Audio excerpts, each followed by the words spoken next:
E o Galo vai enfrentar o São Paulo pela volta das quartas de final da Copa do Brasil na Arena MRV ou no Mineirão. Eu vou trazer todos os detalhes nesse vídeo. O Atlético enfrentará o São Paulo aonde? O próximo adversário do Atlético também é o São Paulo, só que pela Copa do Brasil, no dia 12 de setembro. Aonde será esta partida? Bom, conversei com uma boa fonte do Atlético que me diz que ainda não há uma definição, mas que a tendência é que este jogo aconteça na Arena MRV.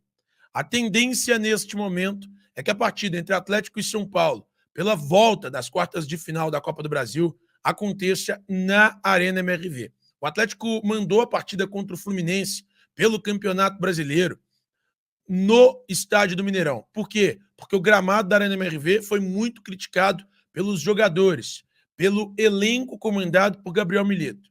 Então, por mais que o Atlético tenha decidido por mandar esta partida no estádio do Mineirão, hoje existe uma possibilidade muito grande e a tendência é que o jogo contra a equipe do São Paulo, pela volta das quartas de final da Copa do Brasil, aconteça no estádio da Arena MRV. Então, esta partida deve acontecer na Arena MRV. E para a próxima temporada, o Atlético vai colocar gramado sintético. O clube já faz orçamento, já tenta descobrir quais são os valores exatos. O Atlético vai colocar um gramado sintético porque entende que o gramado natural sempre terá problemas na Arena MRV. Por isso, por decisão da diretoria, a instalação do gramado para a próxima temporada será de um gramado sintético. O Atlético quer colocar um gramado semelhante ao do Botafogo. A diretoria atleticana entende, nesse momento, que o melhor gramado para a prática esportiva é o do estádio Newton Santos, onde o Botafogo manda as suas partidas. Então, o gramado do estádio Newton Santos é tratado como o principal gramado pela diretoria do Atlético e é ele que a diretoria vai colocar para a próxima temporada. Meus amigos do esporte, a gente de volta e o assunto aqui durante o YouTube era janela, né? Janela do Atlético, janela do Cruzeiro, as contratações feitas e tal.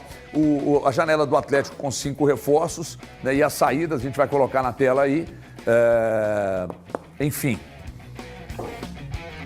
Lianco, Vera, o Fausto Vera tem sido uma grande decepção até aqui.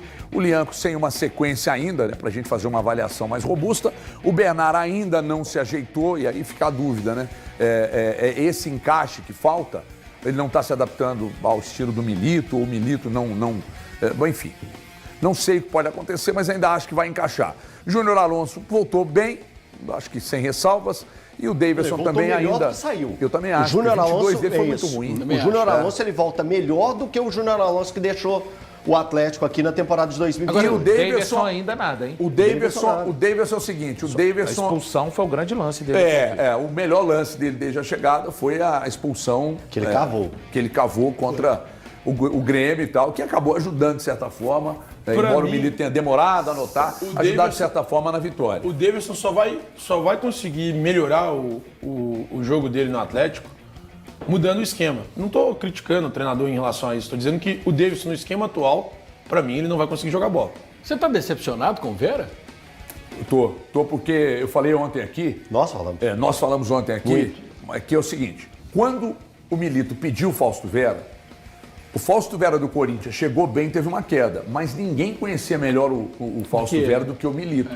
Então eu fui mais pela pedida dele em relação ao conhecimento que ele tem do futebol do cara do que propriamente pelo que eu tinha visto. Porque se você for lá na internet, o Fuscal é craque com edição de vídeo na internet. Se você buscar os lances do Fausto Vera na internet, você vai falar, cacete, joga demais. E quem conhecia ele profundamente era o Milito. O Milito pede, o Atlético vai lá e contrata. Eu não sei quais os moldes da negociação, não me interessa. Só que eu tenho notado um jogador extremamente burocrático, que não defende muito bem, que não tem um passe extraordinário, que não faz área a área. Então, pra mim, sabe, aquele negócio assim, sabe, ok. E nada mais que isso. O Lianco ainda não tem uma sequência que dá pra gente avaliar. O Davidson, eu nem tenho a projeção de que o Davidson vai se tornar um dos maiores artilheiros do Atlético, mas que ele vai ser importante em vários jogos, vocês não tenham dúvida disso. Sim. O Bernard ainda não disse ao que veio, mas eu ainda acho que vai encaixar, porque joga muita bola. Quem mais que nós estamos falando ali? O Júnior Alonso, estou com ela, voltou melhor que saiu. Então achei que foi uma janela ok do Atlético. Agora, eu perguntei ao Fusca aqui sobre quem foi melhor na janela, né, Cruzeiro ou Atlético, diante do que contratou e do que está sendo demonstrado em campo. O Lautaro, bom jogador, me agrada muito. O Matheus Henrique, para mim, até agora, disparada, a melhor contratação do Cruzeiro. O Wallace ainda inclusive, rola discussão aqui. Se já é para ser titular e se sim no lugar de quem? Então, se há discussão, porque não é unanimidade. Não é.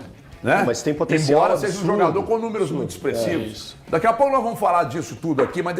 O galão da massa de astral elevado, vitória na Copa do Brasil, vitória também no Brasileiro e agora tempo de preparação para o técnico Gabriel Milito. Cláudio Rezende, sim, janela tá se fechando, o Lemos fica, o Allan Kardec fica, Galo tá com o elenco encorpado, Rezendão, bom dia. Bom dia, Thiago, bom dia a todos. É verdade, aqui no futebol brasileiro...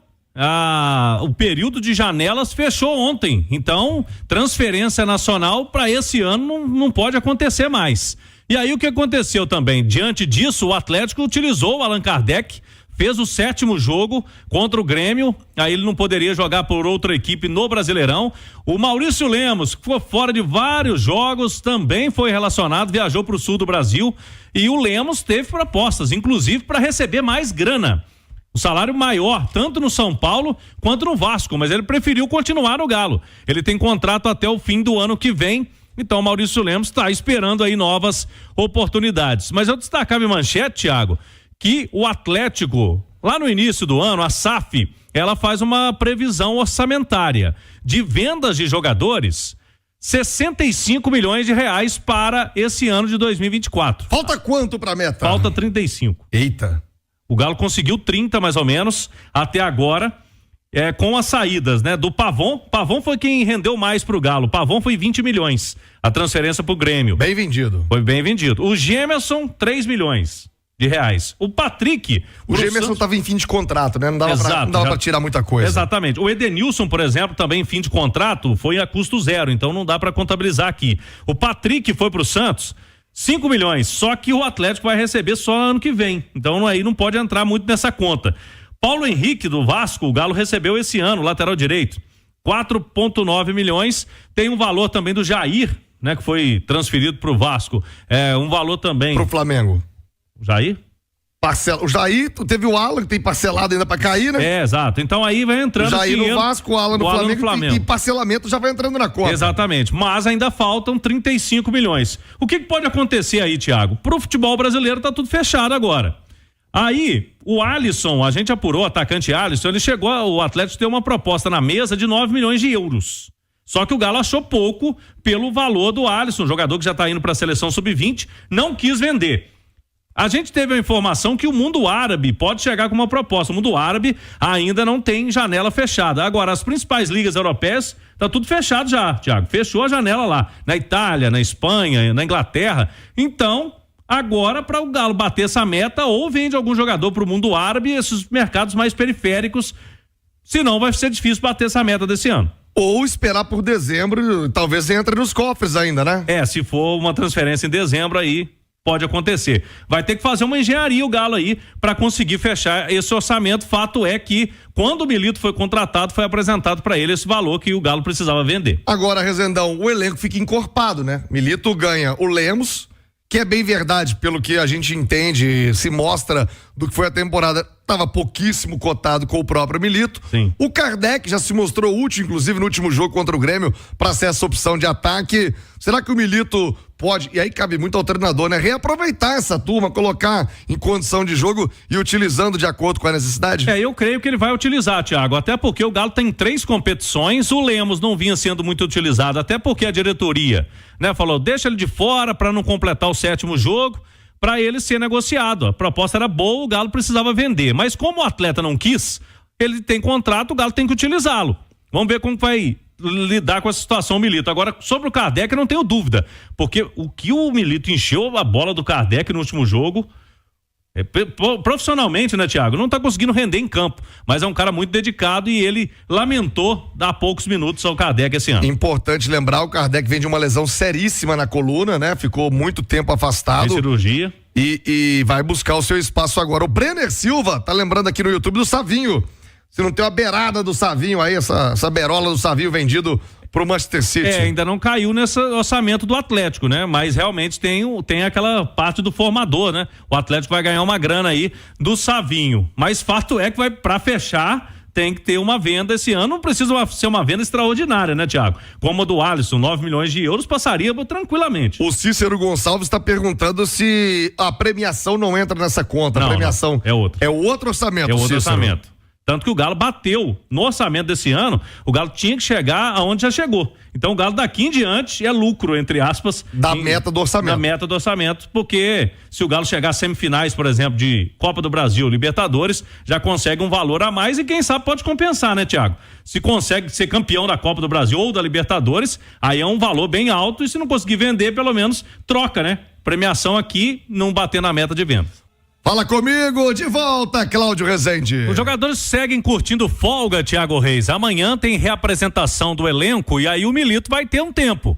Até o jogo do dia 12 contra o São Paulo e ele comemorou muito, porque, segundo o Milito, ele precisa treinar algumas situações de jogo, já que os adversários estão sabendo como que o Galo joga e vem dificultando a situação, principalmente para o setor ofensivo do Atlético. E ele quer testar o Bernard, por exemplo, mais pelo lado do campo. Ele já fez, né, isso no jogo contra o Grêmio, mas ele quer fazer mais sessões de treinamentos para o entendimento do Bernard, porque no meio-campo ali por dentro o Bernard não vem conseguindo render. E aí o Milito está tentando encontrar aí um espaço, uma situação melhor para o campeão da Libertadores pelo Galo em 2013, que está devendo por enquanto nesse retorno. E do dia 12, jogo contra o São Paulo, até dia 25, o Galo vai ter umas decisões importantíssimas, né? Copa do Brasil para chegar às semifinais e os dois duelos contra o Fluminense. Então, do dia 12 ao dia 25, são 15 dias, o Galo vai definir praticamente a sua temporada. E aí, Thiago, sobre o gramado, até dia 12 tem aí cerca de 10 dias, né? Para o gramado da Arena MRV. Esse fim de semana a turma bate o martelo se o jogo do São Paulo vai ser lá mesmo. E depois do dia 12, Thiago, só tem jogo na Arena dia 22, contra o Bragantino, pelo Campeonato Brasileiro. Então serão mais 10 dias para o gramado. E é bom destacarmos que dia 25 é o jogo contra o Fluminense. E o Atlético já teve a Conmebol multando, né? Fazendo pressão no último jogo, porque o gramado tá ruim e a Conmebol, ela bate em cima mesmo de gramado. O Atlético crê que até o dia 25 não vai ter problema, que o gramado estará em condições da Conmebol aprová-lo para esse jogo aí do Fluminense. Então, 12 até 25 são 3 jogos decisivos pro Galo. São Paulo, Copa do Brasil e os 2 duelos contra o Fluminense, Thiago. Eita, rapaziada, ficamos aí com o nosso giro de notícias. Pra você ficar por dentro de tudo, não perde nada, chega deixando seu like, se inscreve no canal, ativa também o sininho de notificação pra você ficar por dentro de tudo, não perdendo nada. A gente vai ficando por aqui. Um grande abraço aí no seu coração, até o próximo vídeo. Até o próximo vídeo. Até lá, tchau, tchau.